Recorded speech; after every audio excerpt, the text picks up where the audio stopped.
Oi, pessoal. Bom, vamos para a nossa primeira interpretação de textos, né? Eu deixei essa semana lá nos stories o print do texto. Eu não tinha como colocar o arquivo lá, não descobri uma forma prática para deixar o arquivo no Instagram, né? Então, eu vou eu fiz o print, quem acessou os stories pegou, né? Hoje eu tô deixando também no Instagram, eu vou deixar o print novamente, tá? E no YouTube vou deixar o link para acessar o texto, tá legal?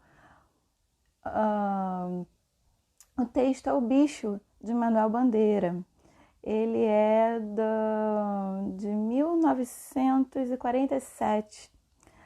É um texto bem pequeno, muitos de vocês já devem conhecer, ele cai muito em concursos, em provas, e já vi várias vezes. E eu costumo trabalhar bastante esse texto com as minhas turmas. Eu gosto de começar o ano com ele, na verdade. Porque ele é um texto pequeno, mas que traz uma reflexão bem grande sobre a realidade, sobre a nossa realidade. E isso nos dá material também para redações, né? Enfim, então eu gosto muito de debater, de falar sobre ele e vamos lá. Quem pegou, né, o texto antes e fez, vamos acompanhando, vai comparando as respostas, tá? Vou tentar ver um horário tranquilo para a gente começar a fazer essas análises ao vivo para vocês poderem me mandar as respostas de vocês, né, nos comentários. Mas esse primeiro resolvi fazer gravado porque é o primeiro. Vamos ver como é que vai ficar essa experiência, tá? Que eu já quero fazer isso há muito tempo. E quem não pegou, acompanha agora, tá? Vai lá rapidinho, entra ali, pega o texto e vai acompanhando, se der tempo, como é gravado, né? Dá tempo de você pegar, fazer rapidinho e depois assistir, tá? Vai ser bem interessante se você conseguir fazer isso, tá bom? Então, vamos lá. O bicho. Vi ontem um bicho na imundície do pátio, catando comida entre os detritos. Quando achava alguma coisa, não examinava nem cheirava, engolia com voracidade. O bicho não era um cão, não era um gato, não era um rato. O bicho, meu Deus, era um homem. É esse o texto. Ele é bem pequeno, mas ele é bem forte, né? O bicho é o título. Mas de que fala esse texto? Ele fala de um bicho realmente? Por que será que o autor ele usou essa palavra como título, né? Como a primeira impressão, sua primeira impressão desse texto? Porque o título é isso, né? Quando você lê o título, você já imagina algo a respeito daquele texto que você vai ler. Vamos comentar, falar sobre tudo isso conforme formos corrigindo, tá? Então, o número 1 já fala exatamente sobre o que eu estava falando, né? Sobre o título. O que sugere o título do poema para você? O título, O Bicho. O que essa pergunta é? O que sugere o título do poema para você? Quer dizer o quê? Quando você lê esse título, parece para você que o texto vai ser sobre o quê? Não tem nem muito o que pensar, né? Não dá nem para ir muito longe. O título do poema é O Bicho. Você não leu nada do poema ainda. Você leu só o título, parece que vai falar o quê?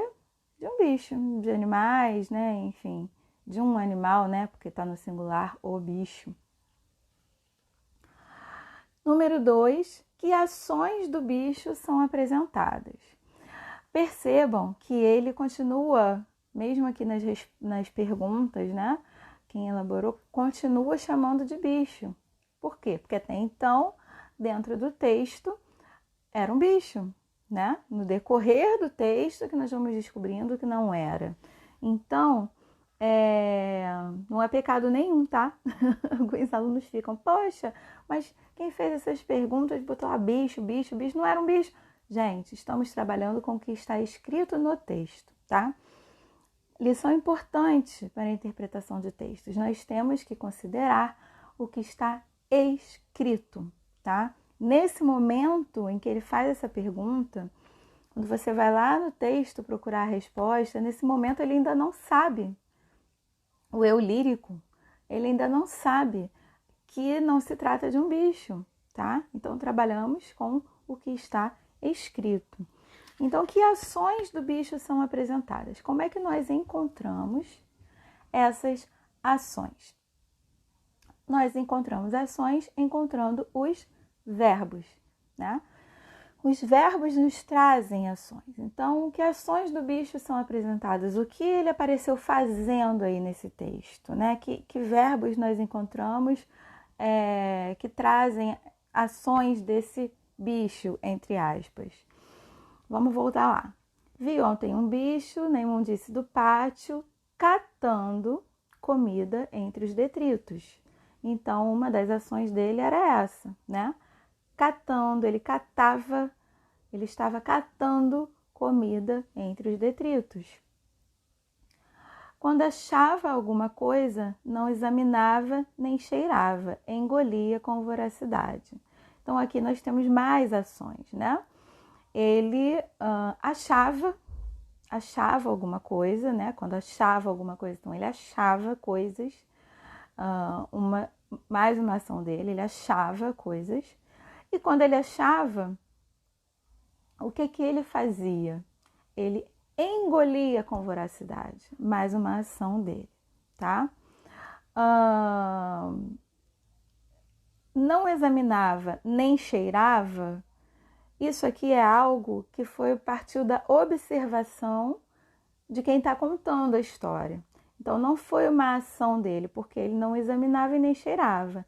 As ações do bicho eram catar comida, né? Catando comida entre os detritos. Ele achava coisas e ele engolia com voracidade. Então, são essas ações que são atribuídas a ele. Tá legal? Bom, próxima pergunta. 3. Por que o eu lírico achou que estivesse vendo um bicho? Primeiro, gente, o que é o eu lírico? Vocês lembram o que significa isso? O que é um eu lírico? Bom, quando nós temos um texto narrativo, isso aqui é um poema, né? Um texto normal, às vezes eu uso isso com os meus alunos. Quando nós temos um texto normal, um texto em prosa, um texto narrativo, quem está narrando a história, nós chamamos de quê? Narrador, certo? Quem narra a história é o narrador. Dentro do poema, também pode estar sendo narrada uma história, que é o que está acontecendo aqui, né? Alguém está narrando uma cena, algo que ele viu, algo que ele presenciou. Então, dentro do poema, nós não chamamos esse narrador de narrador, nós chamamos de eu lírico. Então, eu lírico, né, a grosso modo, ele é o narrador do poema, tá? Então, quando nós temos uma voz que narra, uma voz que conta a história, se for um texto narrativo, um texto em prosa, ele vai ser chamado de narrador. Quando nós temos um poema, né, nós vamos chamar esse narrador de eu lírico, tá? Então, quem está contando aqui, a voz que está contando aqui pra gente é o eu lírico. E a pergunta é a seguinte: por que o eu lírico achou que estivesse vendo um bicho? E aí? O que será naquela cena que levou aquele eu lírico, essa pessoa que está narrando, a imaginar, achar que se tratava de um bicho? Por quê? Bom, voltando ao texto, estava na imundície do pátio, catando comida entre os detritos. O que são detritos? Detritos são restos, lixo, né? Sujeira, enfim. Quando achava alguma coisa, não examinava nem cheirava, engolia com voracidade. Então, gente, por que ele achou que estivesse vendo um bicho? Você imagina, você chegando vendo essa cena de longe, tudo sujo, a pessoa toda suja, no meio daquele lixo todo, fuçando, fuçando, fuçando e colocando na boca. E, né, provavelmente de longe. As atitudes, né, as ações levaram o eu lírico a pensar. A pessoa estava agindo como um animal, a pessoa estava se comportando como um animal. A pessoa, dentro daquele desespero e dentro no meio de toda aquela sujeira, ela estava tendo um comportamento parecido com o de um animal.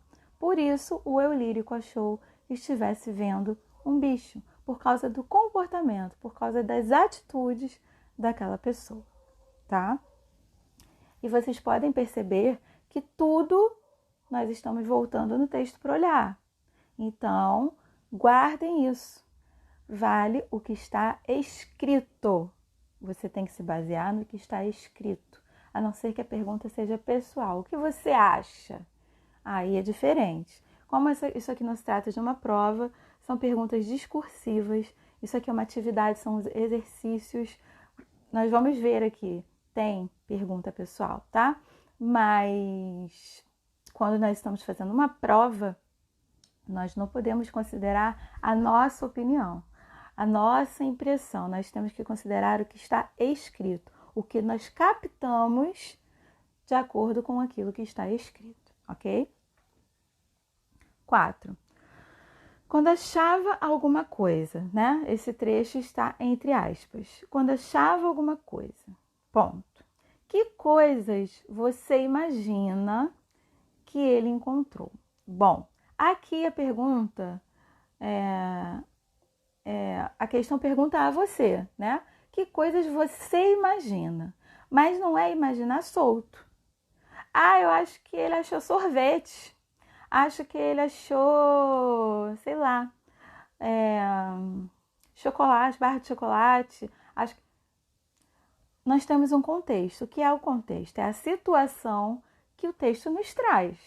Então, dentro daquela situação, dentro daquela visão do eu lírico, dentro daquele contexto ali, nós chamamos isso de contexto, né? O que você imagina que ele encontrou? Tá? Então, assim, não é um imagina solto. Até porque ele imaginava, não, ele encontrava, não examinava, nem cheirava, engolia com voracidade. O que é engolir com voracidade?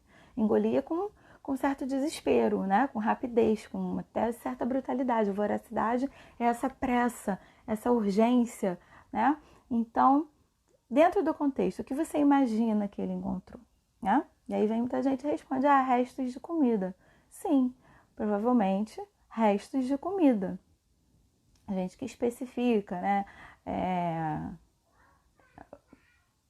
Restos de quentinha, enfim. Mas tudo leva ao quê? Aos restos de comida.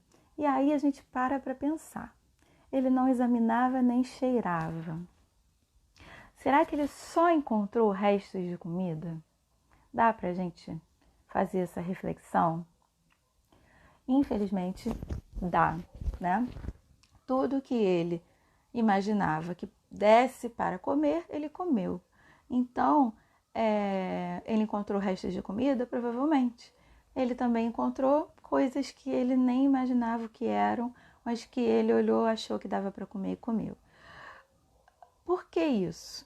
Por que estamos falando dessa forma? Porque estaria certo completar essa resposta, sim, estaria certo, né? É uma resposta pessoal, você poderia só colocar restos de comida, porque é o que você imaginou, né? Mas nós poderíamos, sim, completar essa resposta falando, enfim, que ele poderia ter encontrado várias outras coisas que não eram comida, mas que ele acabou comendo porque ele não examinava, nem cheirava e já ia engolindo com voracidade. Né? E é triste a gente pensar nisso, né? Que esse é um texto de 1947, de Manuel Bandeira, e é tão atual, né? É triste a gente pensar que isso existe. Nós não estamos falando aqui, gente, de uma profissão, tá? Dos catadores de lixo, as pessoas que catam lixo, reciclam, vendem, têm isso como profissão. Aqui está sendo retratado o desespero de um ser humano, tá? E, infelizmente, nós sabemos que hoje, independente da parte do mundo, nós ainda encontramos situações parecidas, se não exatamente a mesma situação, né? Nós sabemos que muita gente vive do lixo, não só catando, reciclando, transformando em um trabalho, mas que no desespero acaba fazendo exatamente isso. E nós temos que refletir sobre isso. Refletir para a nossa vida, para a gente sempre pensar no que a gente pode fazer para ajudar, para tentar mudar essa realidade de alguma forma, né? Enfim, se a gente pudesse dar comida para todo mundo que tem fome, seria perfeito. A gente não consegue abraçar o mundo, mas se cada um fizer um pouquinho, a gente consegue mudar alguma coisa. A gente conseguir ajudar a mudar uma vida, né? A gente já foi um mundo para aquela pessoa, naquele dia, naquele momento, naquela urgência. Isso é para refletir para a vida e refletir também porque num tema de redação nós conseguimos ter mais bagagem para falar sobre esse assunto, tá? 5. Se você pudesse acrescentar um ponto de exclamação ao final de algum verso do poema, em qual seria e por quê? Então vamos lá, uma revisãozinha básica de pontuação. Lembrando que aqui tudo pra gente é bem do início, é bem do zero. Então, vamos lá. Qual é o ponto de exclamação? O que o ponto de exclamação representa? Bom, vamos no mais conhecido. Interrogação é aquele que dá aquela voltinha, ponto embaixo. Então, interrogação, final de perguntas. O ponto final, escreveu uma frase, acabou, pá, botou o ponto lá. Pontinho final, básico. 2 pontos. Você está escrevendo uma frase, aí no meio do caminho você coloca lá 2 pontos. Por quê? Porque você vai enumerar alguma coisa, você está anunciando alguma coisa, né? Enfim. Travessão. Travessão é aquele traço assim, grandinho. Você coloca no início de um diálogo, no início de uma fala, né? Enfim, vou passar por todos não, mas vamos chegar aí ao ponto de exclamação. Exclamação é quando você tem um espanto, uma surpresa, uma admiração, uma exclamação. Exclamação é isso, tá? É quando é surpreendente, né? Você se assusta, você se surpreende. Então, ao final dessa frase, entra o ponto de exclamação, que é qual? Aquele que é um pauzinho com um pontinho bem abaixo, tá? Então, se você pudesse acrescentar um ponto de exclamação ao final de um verso, qual seria? Primeiro, verso é o quê? Quer dizer, primeiro não, segundo, que eu já falei dos pontos. Agora, no poema nós temos blocos, né? Nesse aqui nós temos 4 blocos, né? Tem lá um pedaço, dá um espaço, tem mais um pedaço, dá outro espaço, outro pedaço. Nós chamamos esses blocos de estrofes, tá? E cada linha nós chamamos de verso, tá? Então, tem ali dentro de uma estrofe, tem vários versos. Então, o que essa pergunta aqui, né, traz? Se você pudesse acrescentar um ponto de exclamação ao final de algum verso, ou seja, ao final de alguma linha do poema, qual seria, em qual seria e por quê? Bom, normalmente as respostas, né, a que eu escolheria, a que eu escolho e grande parte dos alunos, quando eu dou esse exercício, escolhem, é justamente o último verso, que diz o quê? O bicho, meu Deus, era um homem.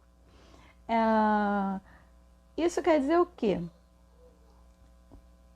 Esse verso, ele na verdade traz um resumo, ele traz a conclusão de todo o espanto daquele eu lírico diante daquela cena, né? O bicho, meu Deus, era um homem.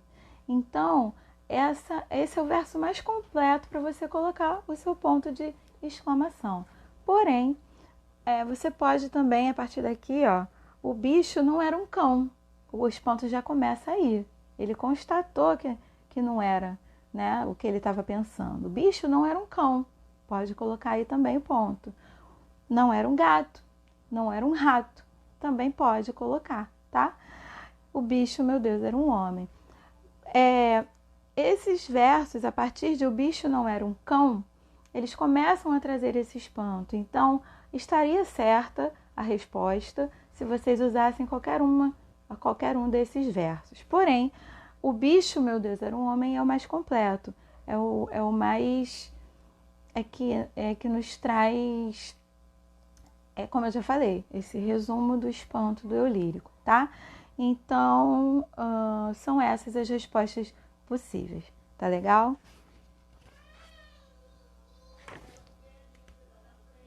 6. Você acha que esse poema é baseado em fatos reais? Comente. Bom, essa é bem pessoal, né? Você acha, lembra que eu falei que essa hora ia chegar? Você acha que esse poema é baseado... Deixa eu acertar o microfone aqui. Que ele cai e fica baixinho e vocês brigam comigo. Bom, como eu já comentei lá no início, né?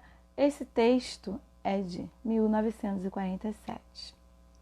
Hoje ainda, com toda a modernidade, com toda a evolução, né? O mundo mudou de lá para cá muito. Nós ainda encontramos situações assim? Infelizmente, sim. Então, aqui, gente, né? Nós não estamos falando...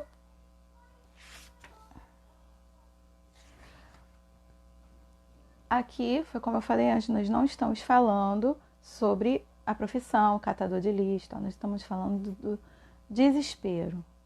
O desespero que o eu lírico presenciou. Você acha que esse poema é baseado em fatos reais? Eu, Michele, acho. Sim.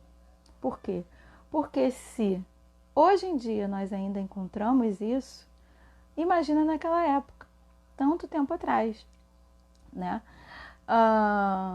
Se hoje a gente vê, não precisa nem ir lá no lixão para ver isso. Se hoje, infelizmente, a gente vê isso na rua, passando na rua.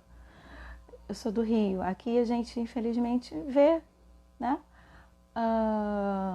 Acredito que há cidades, lugares em que você tenha menos pessoas nessas condições, né? Enfim, mas imagina naquela época, né? Então, eu acredito sim que ele possa ter se inspirado em situações reais para escrever esse texto, sim. Mas você pode achar que não. Ele perguntou aqui o que você acha. Mas se você responder que não, você tem que dizer o porquê que você acha que não, tá? Então, nós temos aqui, nós não temos o chat aqui, né, ao vivo, essa primeira aula gravada, essa primeira análise aqui, né, interpretação de textos gravada, mas eu quero que vocês coloquem aí nos comentários. Se você está assistindo pelo Instagram, coloca nos comentários do Instagram. Se você está no YouTube, coloca aí nos comentários do YouTube o que você acha, tá? Sim ou não? E por que você acha isso, tá? A minha resposta nós imaginamos o que a maioria diz. Eu, acostumada a trabalhar com esse texto, sei o que a maioria diz, mas eu sei que também tem outras pessoas que têm opiniões diferentes. E eu quero ouvir, né? Quero saber o que é que você tá... Qual foi a sua visão a respeito disso tudo, tá? Aliás, a respeito de todas as perguntas, todas as respostas. Se você colocou uma resposta diferente e está na dúvida se acertou ou não, né? Se você tem alguma dúvida, os comentários, gente. Deixa aí no comentário, vamos debater, vamos conversar, que essa é a ideia dessa nossa novidade aí dos vídeos de interpretação de textos, tá bom? Bom, número 7.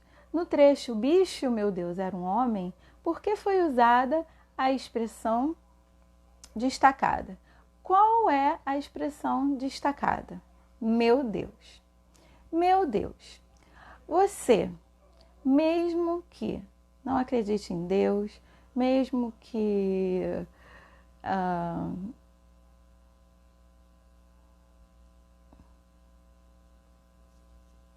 bom, primeiro, esse texto fala de Deus? Não. É uma oração? Não.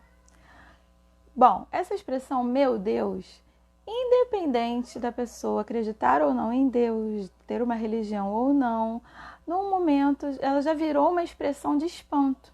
Espanto, desespero, né? Meu Deus! A pessoa se assusta. Meu Deus! Está desesperada. Meu Deus! Meu Deus, como você tá linda! Meu Deus, como você é inteligente! Meu Deus, aquele homem ali no meio do lixo! Meu Deus! Já é uma expressão que virou uma expressão de espanto, né? Uma expressão de surpresa. Então, no trecho bicho, meu Deus, era um homem, por que foi usada a expressão destacada? Por que foi usada meu Deus? Justamente por isso, por essa carga que ela já traz no popular, né? Isso é o uso popular. Essas expressões surgem com o uso popular. Então, ela já virou uma expressão que traz a ideia de espanto, de surpresa, por isso ela foi usada nesse trecho. Ela foi usada com essa intenção de destacar ainda mais o espanto do eu lírico ao perceber que não se tratava de um animal e sim de uma pessoa, ok? Última. Que tipo de sentimento o poema provocou em você e por quê? E aí? Né?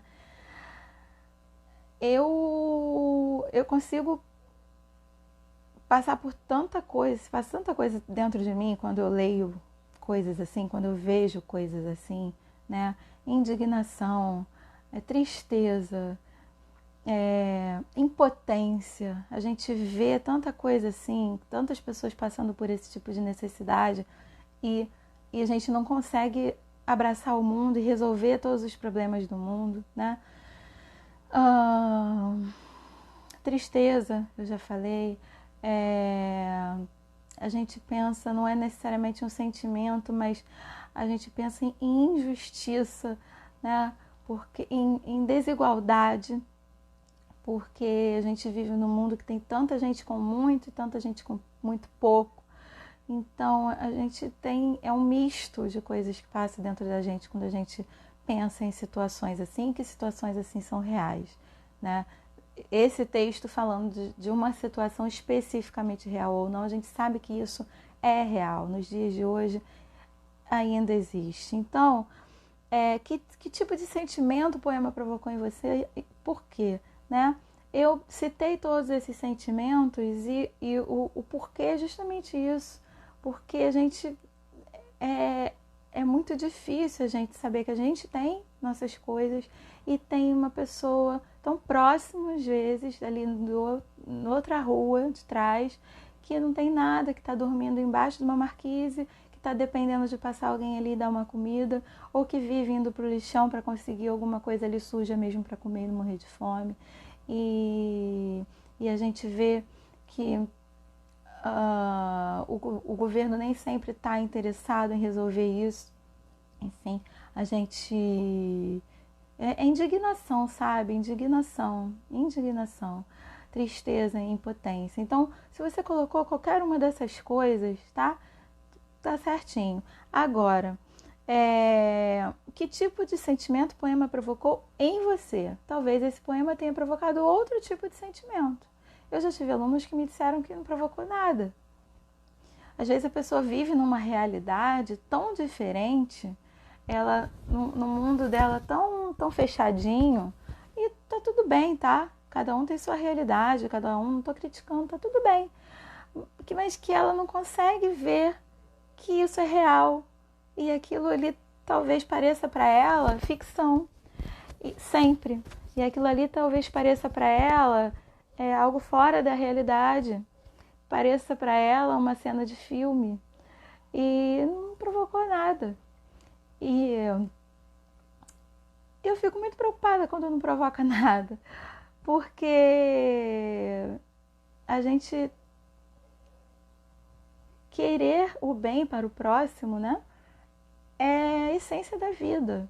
Então, mas eu não tô criticando, tá, gente? Que fique bem claro. É só porque são realidades e realidades.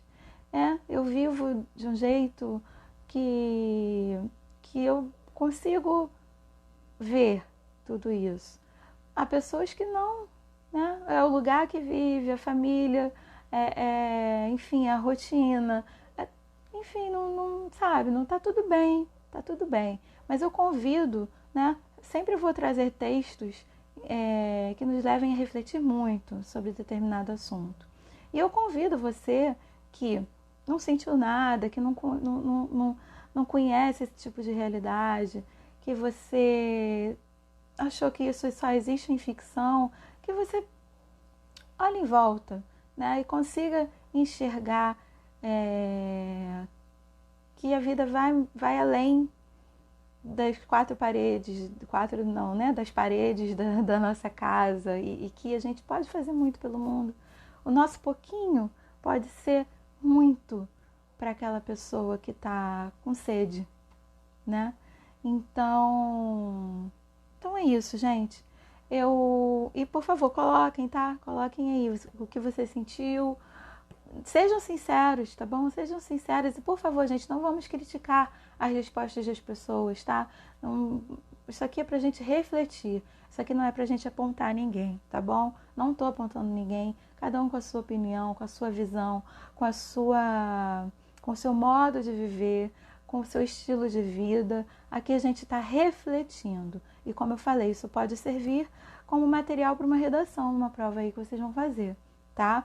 Então, obrigada pela companhia de vocês. Espero que vocês tenham entendido, tenham gostado, que tenham conseguido refletir, tá? Aguardo os comentários e fiquem atentos, porque em breve eu vou anunciar o próximo texto e a próxima data para a nossa segunda análise e interpretação de textos aqui no YouTube e no Instagram. Tá legal? Tchau, tchau, gente. Fiquem com Deus.